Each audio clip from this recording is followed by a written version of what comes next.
Well, good morning, Convocation. Let's stand and worship together this morning.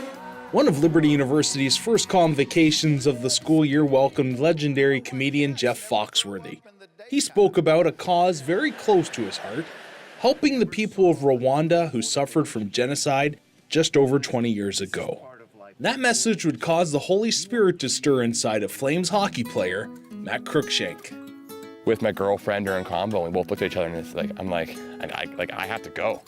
And actually it was that combo, I actually created like a GoFundMe page right there and like getting all set up. I was excited and like, I was a little like kind of scared at the same time because I didn't want to like be vulnerable and say that I want to do something and then fail. But just it really touched me and it hit me that like, that's where God wanted me to go in Rwanda. While there were moments where the trip seemed impossible, God's people supported Matt through prayer and selfless giving, enabling him to participate in a missions trip in the spring of 2018. It would only take one day for this missions trip to change Matt's perception on life. So their compassion schools throughout the world are in little villages, and if you sponsor a child, they get to go to school, they get clothes, they get food. They actually get to go to church in that little community, and they get taught about the gospel in their language, which is amazing.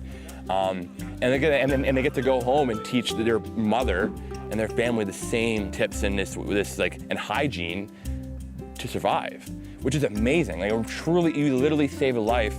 The stuff that like you don't see is the kids who aren't sponsored, who are not allowed in the school, who don't have clothes, don't have food. They're starving. They might not even have a home or even parents. The one moment that I was in a school singing and dancing with kids, it was great. It was having a great time. You know, I love to sing and dance. Oh, I love to dance. I'm not a very good singer. And I felt a tug on my shirt, and there was a little girl outside. She was like around 4 years old. And I look over at her and she's just like smiling. She didn't even ask for anything. She didn't even ask for food or anything like that. Just smiling, just like happy that I acknowledged her. And on her back was her little brother, maybe a year old.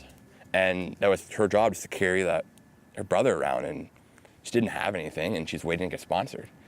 Like now I think about it again. No, that was like a really hard moment, just seeing someone suffering, like God's children are suffering. And that was something that I felt really convicting, that the stuff that I have, that I spend money on, and if I just like put my selfishness aside and just I could save a child's life. And that was something that I really want people in America, around the world, to know how important it is, because like that is a child of God, and that's just, you know, and it's our job to just support and love them. Not only did the children of Rwanda create a spiritual stir within Matt, but the adults of Rwanda who experienced genocide were unlike he ever imagined. The creepy thing was, I guess, the genocide happened there. Like 1 million people, children, women, you know, men, like were slaughtered on the roads that I walked on. And there was a time when I went to a reconciliation village, which is the government run, where they put perpetrators and victims in the same community and they work together. And there was a woman who stated that she had 48 people in her family that were killed. Someone asked if the murderer is still alive, and she said, yeah. And then they asked, like, is he around? She said, yeah. And we asked, is he here right now? She's like, yeah. And he got up and they held hands and they actually lived together. There wasn't hate. There was so much forgiveness. I still can't believe, it seems surreal that like the love that they have there.